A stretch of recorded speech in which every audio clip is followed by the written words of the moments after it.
Hey guys, welcome back to the English Gentleman Gamer with me, Roscoe. Here's a bit of commentary on a rush match on endgame. Not really played much rush mode on the endgame maps, so I don't really know where. Apart from the few times I have played, I do seem to be always on this map. But and the other reason why I want to do videos, not just this one, this video in particular does have a slightly momentous occasion for me, because after 146 hours of playing this game, I finally managed to kill someone using a air vehicle. Basically, I managed to get a helicopter kill shortly. But the other reason I wanted this video was to do a bit of a reflection on the Xbox One news. So if any of my news, well, not news, but any of my opinions are based on outdated facts, I do apologise, because things do seem to be moving quite quickly on the Xbox One front. I mean, I wasn't really going to buy an Xbox One. I didn't own an Xbox original, and I didn't own an Xbox 360, or I don't own one. So I've got to say, it was never really on my radar. But some of the shit that's been coming out about the Xbox, here we go. I didn't get him that time. I'll get him next time. Some of the shit that's been coming out about the Xbox One, the Kinect always needing to be on to let you play, I find that quite absurd rather.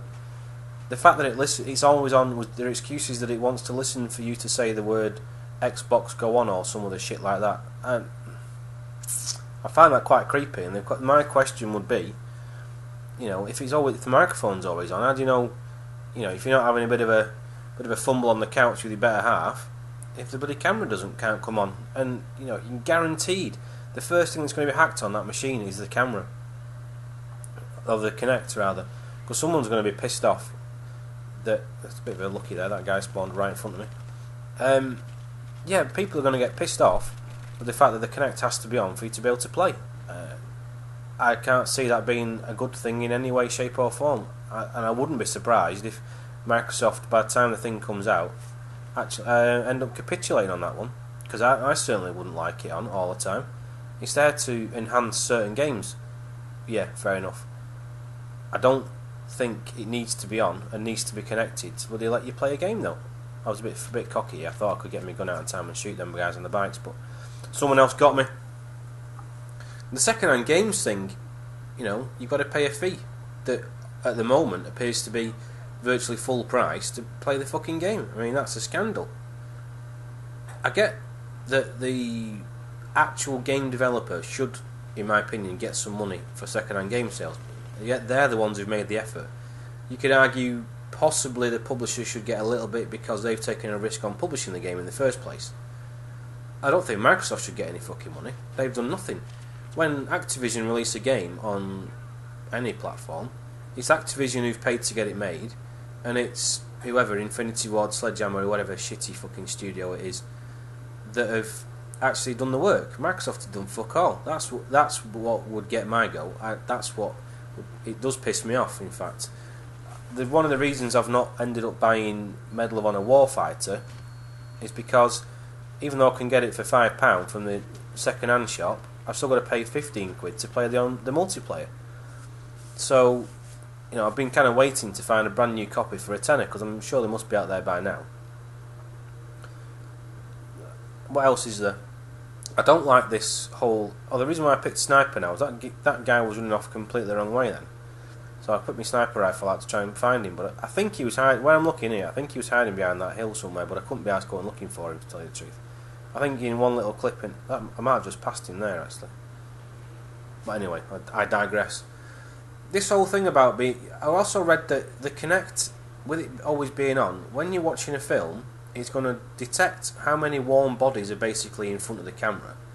And if there's more than X number of people watching the film with you, they're going to make you pay a fee to carry on watching it. I mean, how fucking low do they get?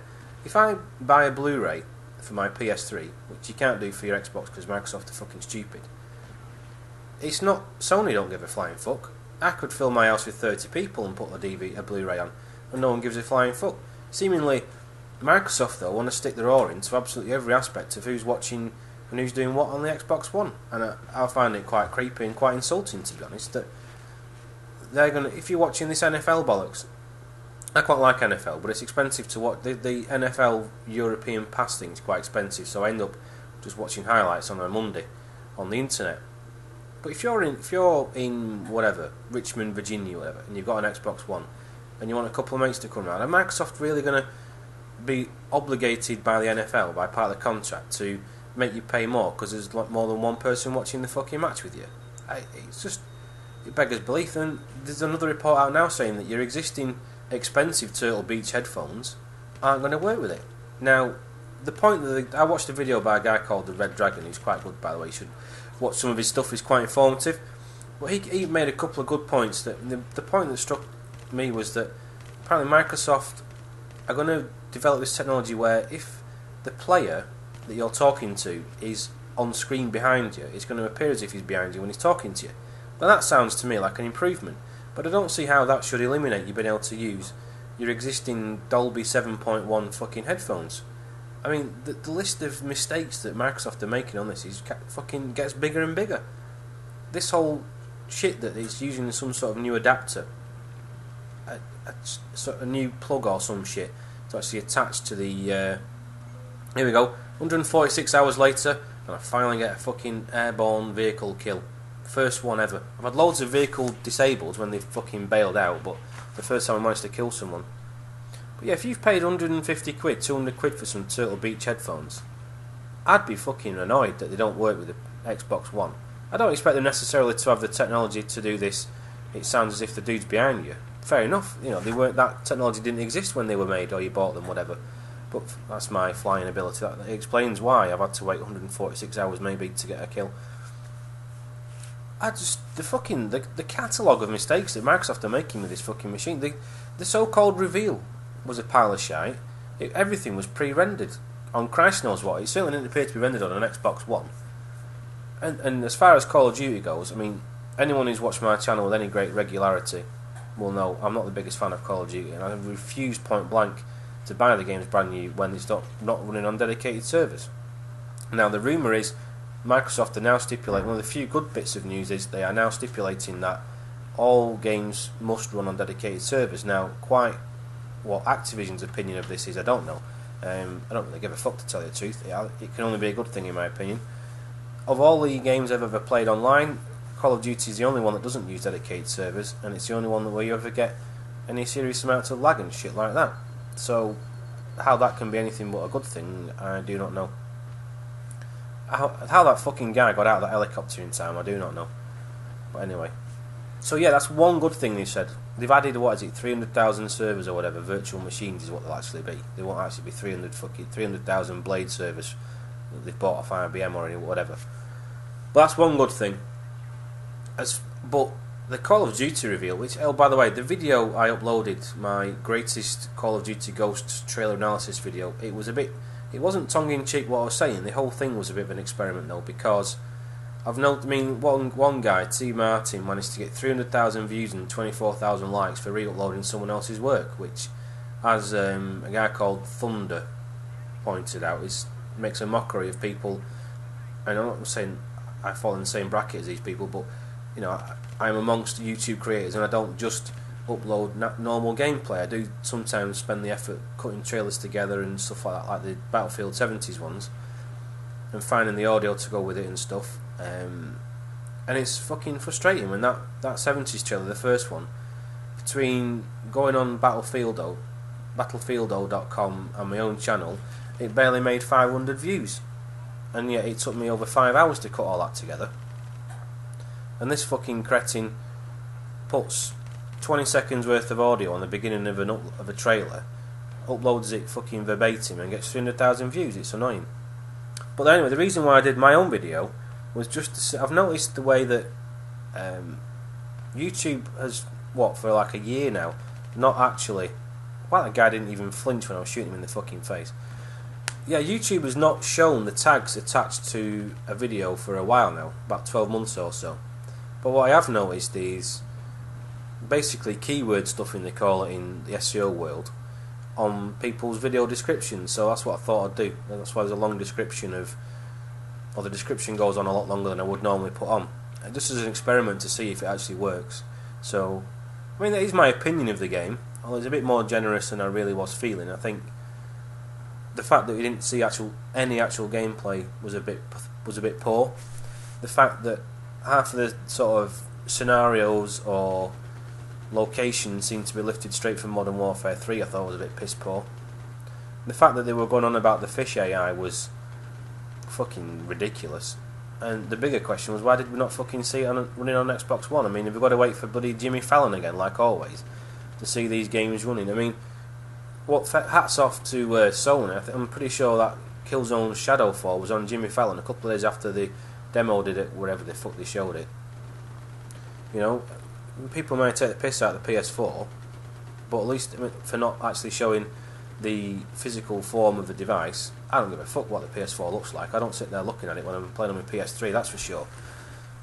I have to say the Xbox One does look like, you know, some sort of... So it looks like the Virgin TV box that sits under my telly in the front room, is what it looks like. I don't give a shit what it looks like. It's what it does is what's more important to me, but there you go. So yeah, I just wanted to reflect on the Xbox One news. Again, I did want to let you know about the Call of Duty trailer being slightly piss-takey. I didn't think the graphics were that much better than Modern Warfare 3. That's just my opinion. And again, you know, Christ knows what they might have been running on. They might have been running live on an Alienware PC. You know, fucking 90 odd gig of RAM and all this shit. You just don't know. Or they could have been rendered on a fucking IBM supercomputer. Again, that guy was a bit unlucky, really. His mate did mean though. We don't know what it was running on. Which I suspect it wasn't running on anything. I suspect it was a fucking Blu-ray playback of something that was rendered a couple of weeks ago. So that was a bit disappointing. If you're a Call of Duty fan, I'd be disappointed if I were you. Because there was an interview posted on the PlayStation channel or some shit like that where the guy was admitted that the actual core of the Call of Duty engine that's being used on the Xbox One and the PS4 dates back to Quake 3. So what we're talking, 7, 8 years old? It's pathetic. But anyway, I've waffled on long enough. You've seen my awesome kills, double kill I got in the Havoc, and that's about it. So I'm going to continue enjoying my holiday because I'm currently down in London visiting various theme parks with the family, and that's about it really. So I do apologise if any of my news is now outdated. If Microsoft have changed the tune or anything, I'm sure you'll all know by now anyway. And well, that's it really, guys. So you take it easy. Thanks for watching. Don't forget to leave a like if you want to. I don't like asking for likes, and I definitely will never ask you to subscribe to my channel. But the stuff I got off Machinima and stuff I've read everywhere else does imply that asking for likes does make a difference. I don't know why. I like to think, pardon the pun, that if you like my work, you'll leave a like. But there you go. Anyway, guys, I'll stop waffling now. So you take it easy, and I'll catch you later. Thanks for watching. Bye.